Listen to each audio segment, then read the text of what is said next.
Hey everyone, today we are going to be talking about the movement of people, basically why people move and what caused them to move in the first place. So, what is migration? That's the first thing we're going to talk about here. So, real quick, in your own words, try to answer this question for me. What is migration? Try to do this without Google searching it, just in your own opinion, what is migration? Okay, so migration basically means human movement. You're migrating from one place to another. And there are several reasons why people move from one place to the other or migrate. Okay, so when you're thinking about migration factors, there are something called push factors and there are something called pull factors here. Okay, so push factors are when you are leaving a place because of a certain reason. There's things pushing you out of your current location.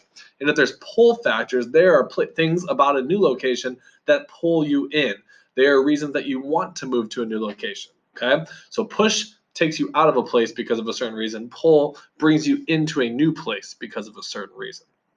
So, when you're thinking about push factors, these could be things like food shortages, if you run out of food, natural disasters, if you live on a spot of a lot of flooding or earthquakes or tornadoes, you might leave because of the natural disasters that are happening. Or maybe your nation is involved in a war and that would push you out of that place, right? And then some pull factors. If you see that there's an improved lifestyle somewhere else, like you can live a better life in a new location, that might pull you into that spot. Or maybe there's a better supply of food, especially if you're an ancient person, right? Or you have a better job opportunity in today's world. You might make more money in a different city. And then maybe you go to a place that has better rights and freedoms for you personally that might pull you into a certain place as well. Okay, so when you're looking at push versus pull factors here, there's a lot of different things that kind of go together when you think about these things as well. So a push factor, for example, would be unemployment, right? If you are unemployed, that means you do not have a job. So your pull factor for a new place would be an area that has jobs available, right? You wouldn't want to go to a place that doesn't have jobs available because you already are unemployed. So you would want to be pulled to a place with jobs available. Here's another one, unfair laws for your race, right? If you are not being treated the same because of your race, you are going to go on to be pulled to an area with fair laws for all people. All right, I want you to try the next one. If there was no education system in your country, where would you want to go that would pull you in? Well, hopefully you said you would be pulled into an area with good schools, right? So if there's no education system, you'd want to go to an area that has good schools for maybe your children or maybe for yourself. All right, if your country's at war, where would you want to go? Hopefully you said to a country that's at peace, right? That's kind of the opposite of war. So a country at peace might pull you in, where a country at war might push you out. All right, and the last couple here, just to wrap it up, religious oppression. That basically means that you are not allowed to freely worship whatever you want to worship, a god or a specific religion, or you're not allowed to. You're forced to follow a certain religion, so you're oppressed a little bit in your beliefs, which means you'd probably want to move to an area with religious freedom. That would be the pull factor there. And then the last push factor, if you don't have a lot of water for your crops, you're going to be pulled in a direction of a place that has steady rainfall. So you can kind of see how push and pull do work together. All right. So when you're looking at both of these factors, both of them are going to relate to the movement of people and migration, but push is going to usually be something negative that takes you out of a place, and pull is going to be something that makes you want to go to a place and is typically more positive. Okay. And there's a lot of different reasons that people leave a certain place. The top four reasons that people are going to leave are political reasons, social reasons, environmental reasons, and economic reasons. Okay. So you see that these four factors I listed here are all different ways that people leave a place or move to a new place. So political factors, that is going to be anything that's related to government or laws or things that people that are leading, right? So maybe there's a change in the leader of your country or region.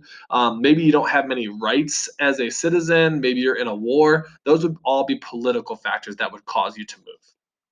Social factors, that's going to be things that more affect you and how you're being treated with other people, right? So if you're being discriminated against based on your race or your age or your gender, right? That could be a social factor that causes you to move.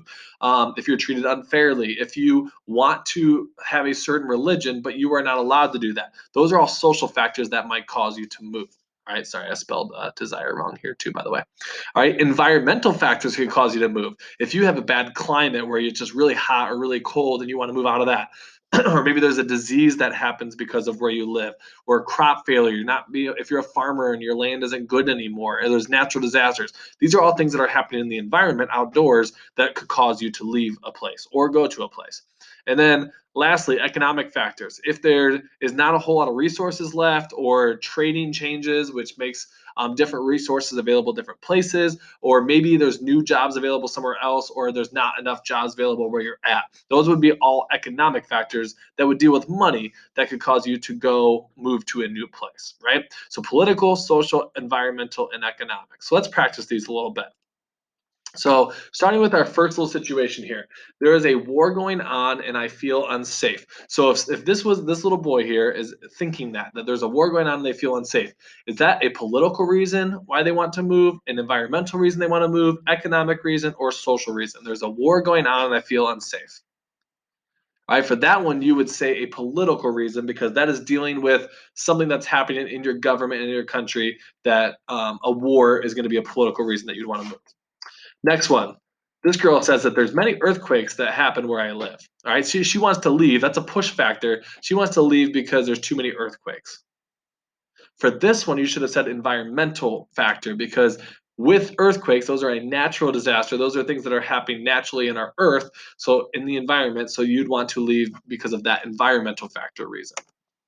Next one, I got offered a new job in Columbus to make more money. This girl's getting a new job in Columbus. She's being pulled towards Columbus to make more money. This one's going to be an economic reason because that is something that's going to get her more money, and we know that economy deals with money. Last one, I'm forced to follow a religion that I don't believe in. All right, this would be an example of a push factor again. And if you're being forced to follow a religion that you don't believe in, that's a social reason. So you want to be able to, your rights are kind of be taken away in that case. So you want to maybe move to a place that allows you to worship freely, whatever you want to worship, right? So that's just a few practices about that. All right. Now I want to move into our last topic of the day, which is about cultural diffusion. All right, that's a fancy way of saying culture spreading to different places. I'm going to give you a formal definition in a second. But if you think of the word diffusing, you might think of it kind of separating, right? So culture starts, something with your culture starts in one area and then it separates to other places. So cultural diffusion formally is the spread of people, products, and ideas from one culture to another.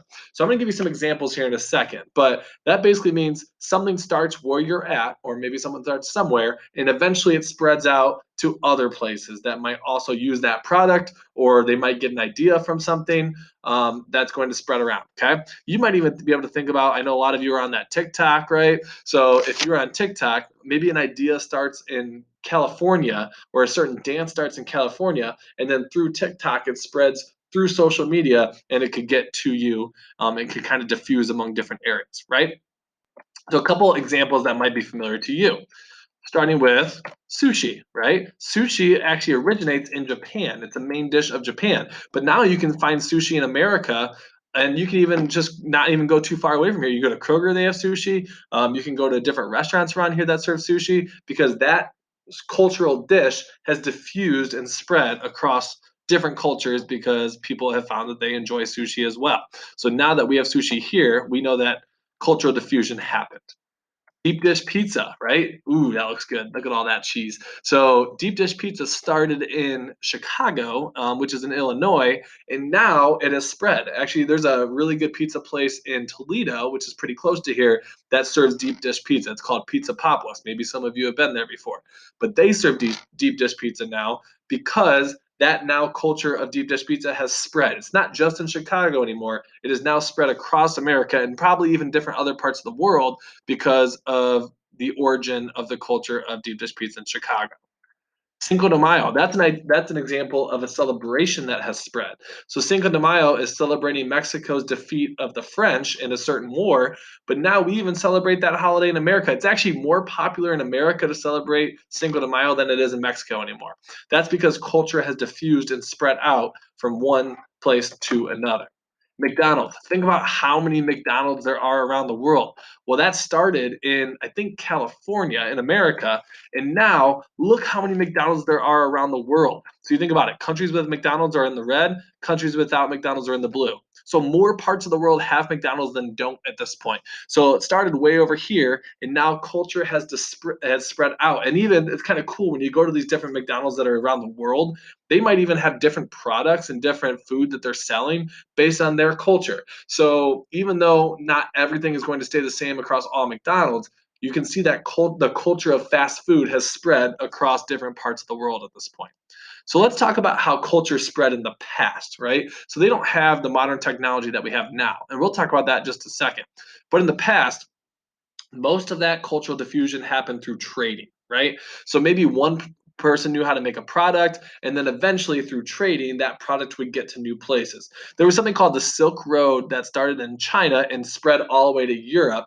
And it wasn't an actual road, but it was a bunch of different trade routes that happened back in ancient times. So China specialized in things like silk and spices and gems, where over in Rome and over in Europe, they specialize in different things. So throughout the course of the Silk Road, different trading routes were happening, which caused silk to move west and caused glass and other things that were being made in Europe to go east, right? So with swapping of products, that was kind of a form of cultural diffusion. And then think about practices like knowing how to make silk or knowing how to make glass. Those ideas and those how-to things spread as well. So if I knew how to do something and I went two countries over and I taught them how to do that, now culture is spreading and diffusing to different places. And last thing is when they spread ideas. The world religions are probably the best example of cultural diffusion because all five major world religions and all religions around the world started in one spot, but now we know that different religions are spread out across the world, and that wouldn't have happened without cultural diffusion. Okay, so then last thing, what about today? I already gave you a lot of modern examples, but today think about how much better our transportation is, our communication is, and our international trade, right? So we can move with airplanes now and trains, and we can go a lot quicker than we used to, which means that we can spread our culture a lot quicker than we used to be able to. Plus, communication has improved, right? We have the internet now, we have social media, we have tons of things that can basically move something in a click of a button, right? So culture can spread just through the internet, even if I don't have to physically go there. And lastly, international trade. We have a lot more capability to move around the world more efficiently because of our transportation and communication. So we are able to trade different products from America to other countries and vice versa, so that we are able to now experience things that we never could before, right? So that is it for today. Hopefully you learned a lot. There are things that pull us into countries or pull us into new places. There are things that push us out of a place. And then culture diffusion spreads ideas and products all throughout different parts of the world. All right. Good job.